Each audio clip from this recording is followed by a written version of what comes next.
for this episode of the Real World Blockchain, we'd like to go back to what we saw in Africa, because Hugues here has been there on behalf of Web3 Enabler. He saw many things, he has seen people, and he has many feedbacks to give us. Hi Hugues, how are you?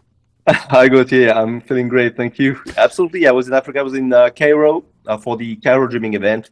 So it's a Salesforce event, obviously. More focused around the community.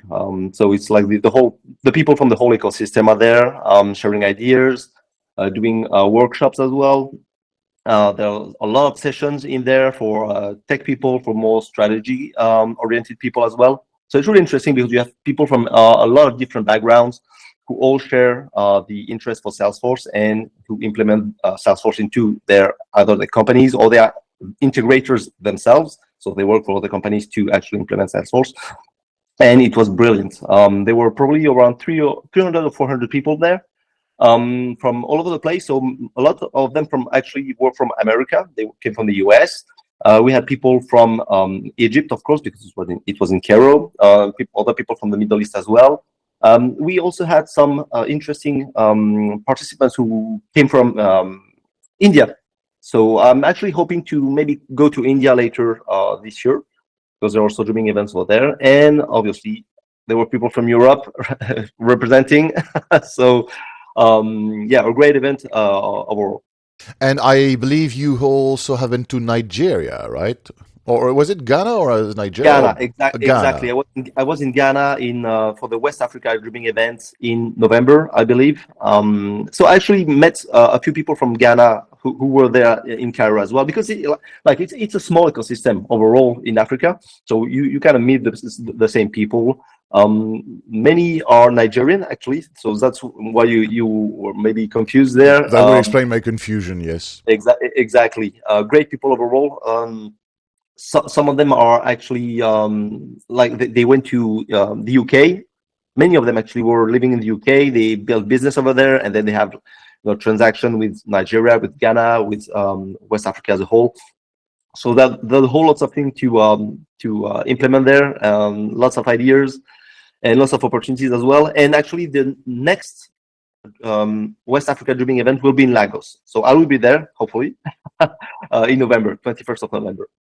That's wonderful. Okay, so that's wonderful, and I believe next time we're going to go to many other cities, but we'll talk about that later in this episode. So now, what was the atmosphere like in terms of business? What are the typical payment-related issues that people face in this part of the world? Because some people among the listeners are more used to doing transactions between the US and the EU. Is it the same thing? Are there other problems? Are there things that are not a problem for them? How does this part of the world function in terms of business? Well, coming from Europe and being accustomed to dealing with European to US, transactions and this sort of thing, business basically, I was actually quite surprised. Like, I'm still learning what's happening over there in Africa, right? I was surprised by the amount of difficulties that companies and individuals face when dealing with payments from the UK, for instance, from Europe, from the US. When they want, for instance, business, when they have treasury operations, simply, so they have like a main office, let's say in the UK, because I was talking about the UK, and like a branch in Nigeria. Just sending money from the UK to Nigeria, it's a real ordeal, right? Basically, so some people told me what they do is they actually, it's like a system from back in the Crusades, So basically, they contact someone in Nigeria to have him or her send the money to the business, and then they contact someone in the UK to have someone in the UK send the equivalent amount because they can't do easy transfers using wire payments. And you're like, hey, Nigeria, I think it's the second biggest country in Africa. They have like 200 million people, and they still rely on this kind of tricks, or I don't know how to call that, to be able to just have regular business operations. That's absolutely crazy. I was talking to a gentleman from South Africa as well. He told me that like wire transfers to Europe often cost up to 8% of the amount. So if he sends like 100,000 euros, it costs 8,000 euros. That's absolutely crazy. To me, at least, I don't know, but they are used to it because it's just how it works. And there are issues with getting access to the USD as well in some countries. So basically, it's a mess. To be honest, I'm talking about just international transfer, like cross-border payments. So there are so many opportunities to just reduce those issues by just 5% would already be a huge difference for all those companies. So that means that Nigeria, which is a big country, Lagos is a thriving city. Most people don't know where Lagos is in Europe, but when you look at the pictures, it looks awesome. I personally love Lagos because it's also a very famous travel place, travel location for scuba diving. There's a booming wildlife under the sea as well. There are honest business people who are trying to conduct their business. They just want to do their job and to offer their services, and they have to sacrifice 8% without even accounting for the taxes, 8% in transaction fees. Wow. Let that sink in, dear readers. And even just also paying the employees. I mean, when the main office is in Europe or the UK, for instance, or the US, and they want to pay local employees, they have to send wages, like the payroll. Just managing the payroll is a nightmare, apparently. So, I mean, there are so many issues that can be solved quite easily, I'd say, with modern payment rails, right? But because we are so dependent right now on the legacy banking rails to send money, like the SEPA transfers, ACH in the US, just wire payments overall, that it takes so long, it's so complicated for some of those countries. And I mean, it's not because of them, right? It's because of how the banking system is set up. So having access to all those rails is actually an issue in those countries. So now, of course, here where we're coming to try to solve part of this issue, especially for those companies that are using Salesforce, obviously. So that's what I was promoting as well in Cairo, right?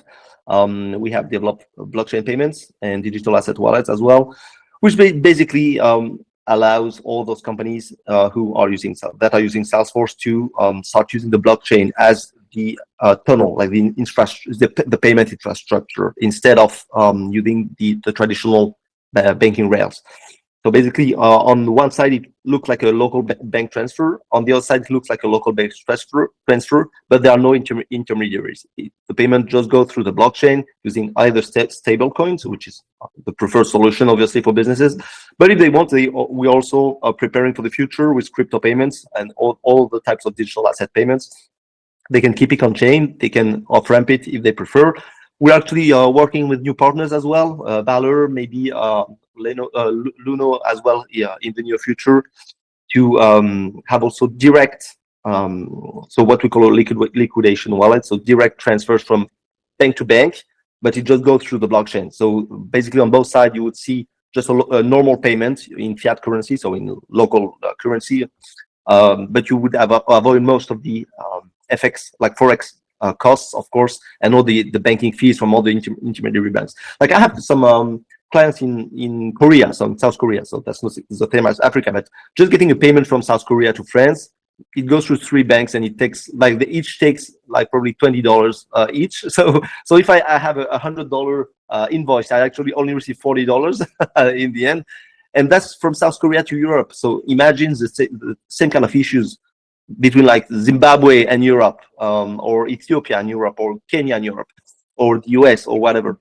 And it must be even worse if you have something like between Somalia and, for example, Costa Rica, like you have 2 zones that need intermediate. I have a good friend. He's French and he's married to a Russian woman, and they live in Saint Petersburg together. And the thing is, these two are from time to time, buying stuff from France, like cheese, wine, whatever. So every time the guy is asking me for a favor, he's telling me, okay, can you please wire money to this person from France, and when we meet, when I come back for a wedding or when I come back for some reason to France, I'll give you cash. And so sometimes I know I have a pending debt with my friend who owes me, he owes me $400 these days. And so this is horrible. This is horrendous because this is manageable for two people who are well-meaning and who are conducting small transactions, but for business that. And so, did you see the same thing in Ghana and in Egypt, or is for example the north of Africa, such as Maghreb's countries, are they spared by this banking nightmare? No, I think the Maghreb and the Mashrek are not so much concerned, well, not to the same extent as West Africa. So when I was in Ghana, and obviously Nigeria, etc., all those countries, Togo, Burkina Faso, Liberia as well. I had a very interesting conversation with a businesswoman from Liberia, sorry, who told me that basically they are facing extreme issues to get external payments, like cross-border payments.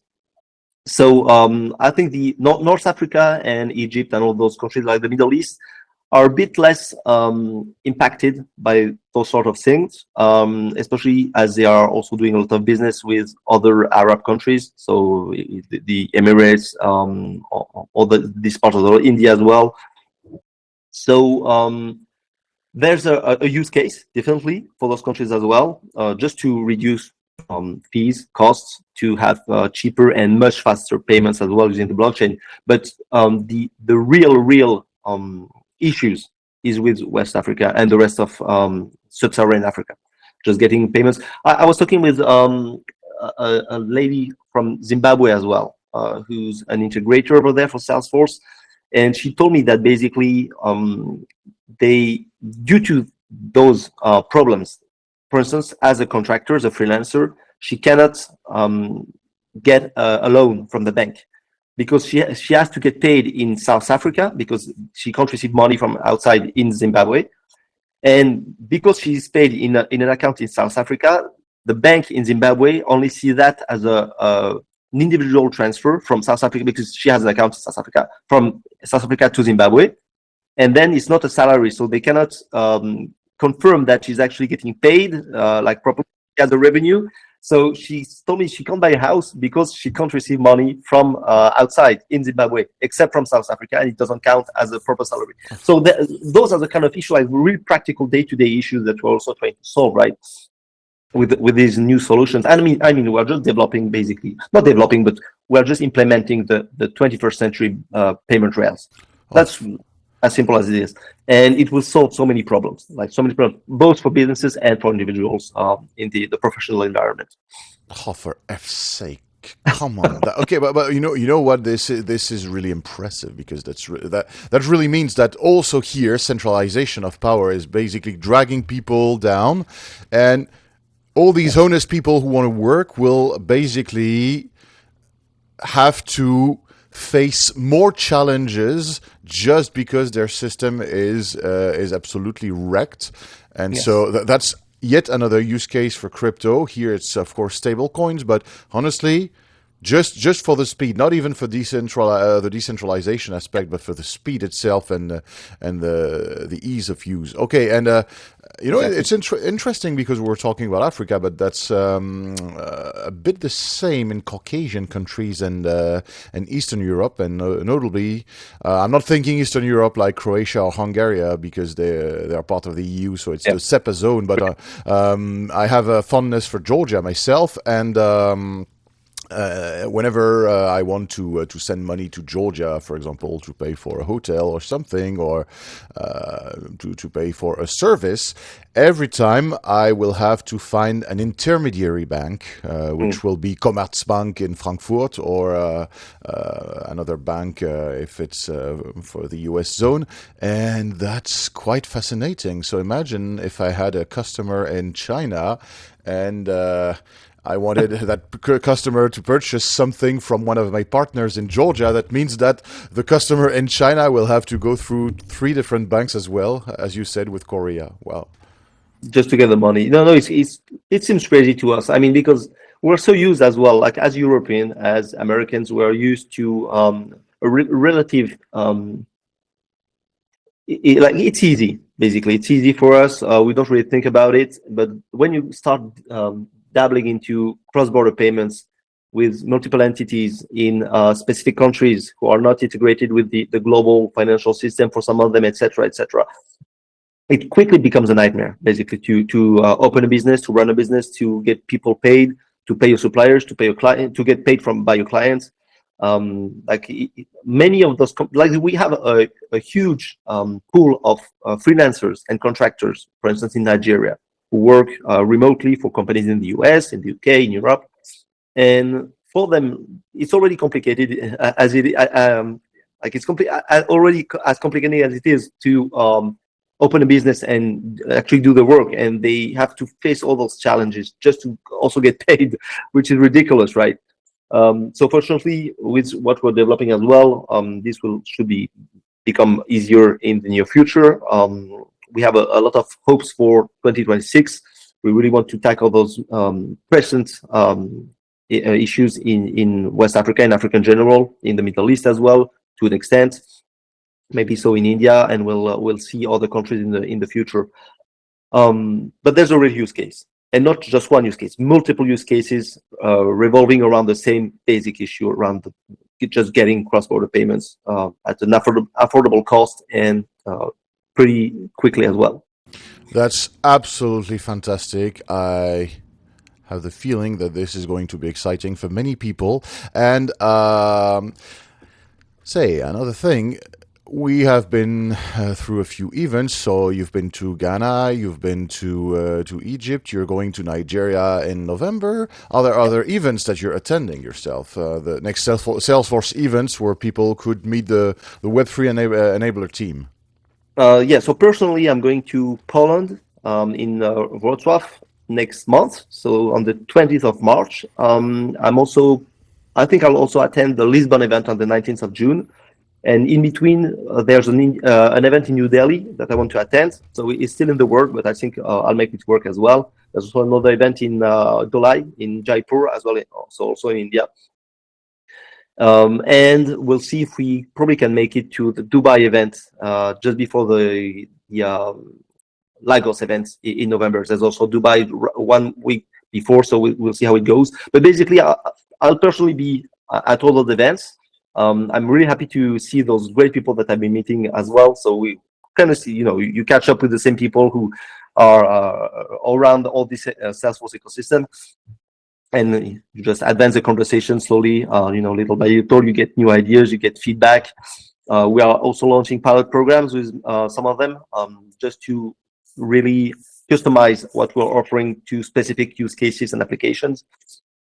So basically, if you want to see me there, I'll be in Poland for the next event on the 20th of March, so in Wrocław. And I believe maybe Gauthier, you will be going to some of those events as well. Yeah, I'll go to one event in Valencia in Spain, another event in Tirana in Albania, and an event in where the hell is that?